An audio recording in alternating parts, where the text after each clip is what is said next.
Salut à tous et bienvenue dans Je clique et je mate. Cette semaine, on va parler des documentaires musicaux puisque c'est un genre qui est très à la mode ces dernières années.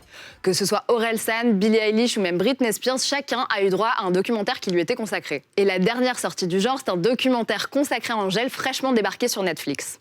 Il a été réalisé par deux proches de la star, d'un côté Brice VDH, à qui l'on doit le clip Tout oublié, et de l'autre Sébastien Ransonnet. Il faudrait tout oublier.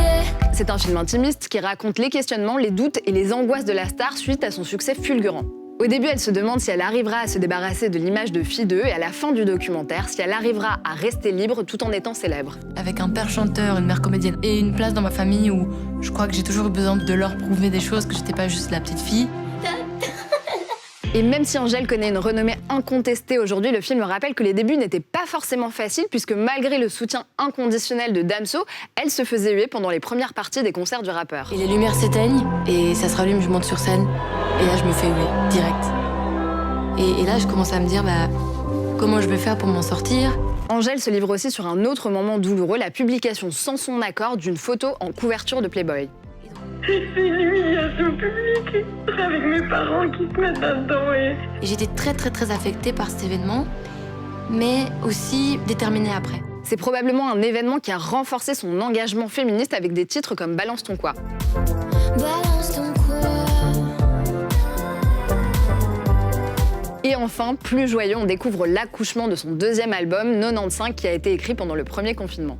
Le film est un mélange d'images où elle se filme elle-même, de photos d'archives, mais aussi d'extraits de son journal intime, ce qui permet d'avoir vraiment son point de vue directement. Ma chambre de secret. C'est dans mon appartement qu'il me vient l'idée de relire mes vieilles notes. Ce qui est intéressant, c'est que ce documentaire a été réalisé en collaboration avec l'artiste elle-même. C'est un symbole fort puisque Angèle tente de se réapproprier son histoire alors que son parcours lui a bien trop souvent échappé. Et le message est très clair, Angèle n'est ni une diva ni une femme objet, ce qu'elle veut avant tout, c'est la normalité. Je rêve de liberté. Je rêve d'être entourée des bonnes personnes. Je rêve de grandir et d'apprendre de mes erreurs. Je voudrais pas échanger ma vie de maintenant pour celle d'avant, même si je le pouvais. Paris m'appelle. La deuxième recommandation est la série documentaire qui s'appelle McCartney 3-2-1. Il s'agit de conversations entre Rick Rubin, le légendaire producteur des Beastie Boys et de Run DMC, et Paul McCartney, le leader d'un groupe que vous connaissez peut-être et qui s'appelle les Beatles. C'est absolument génial parce que ces deux virtuoses de la musique vont disséquer ensemble les tubes du groupe pour en analyser le processus créatif.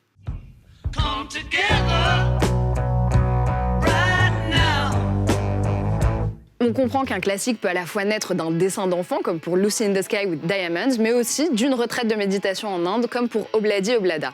Avec Rubin, qui est toujours à la cool, pieds nus, ils enchaînent les sessions d'écoute et Paul McCartney se met au piano tout en avouant qu'il n'a jamais su lire ni écrire la musique. How did this happen? It was a question of me, John or George becoming the bass player. The two of them said, well, I'm not doing it. Et petite surprise, il accepte même de jouer sa première composition qu'il a écrite à 14 ans. Si vous pensiez tout savoir sur les Beatles, eh bien il y a des pépites dans ce documentaire. McCartney révèle que c'est Edith Piaf qui a inspiré Michel avec sa chanson Milord et qu'ils avaient glissé un son que seuls les chiens pouvaient entendre dans l'album Sgt Pepper. I was on a plane with our roadie and we were eating, and he said, could you pass the salt and pepper? And I thought he said Sgt Pepper.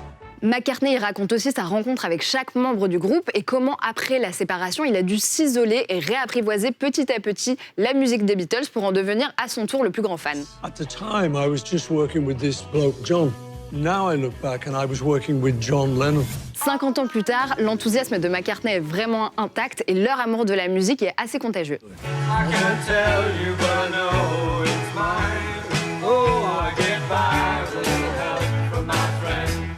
A good little song. Et pour les fans hardcore, il est possible de prolonger le plaisir avec Get Back, un documentaire de 6 heures qui vient tout juste d'arriver sur Disney+. Il est réalisé par Peter Jackson, connu pour la trilogie du Seigneur des Anneaux. Les recommandations de la semaine, c'est du miel pour vos oreilles avec Angèle et McCartney 3-2-1. C'est tout pour moi, bonne séance et à très vite.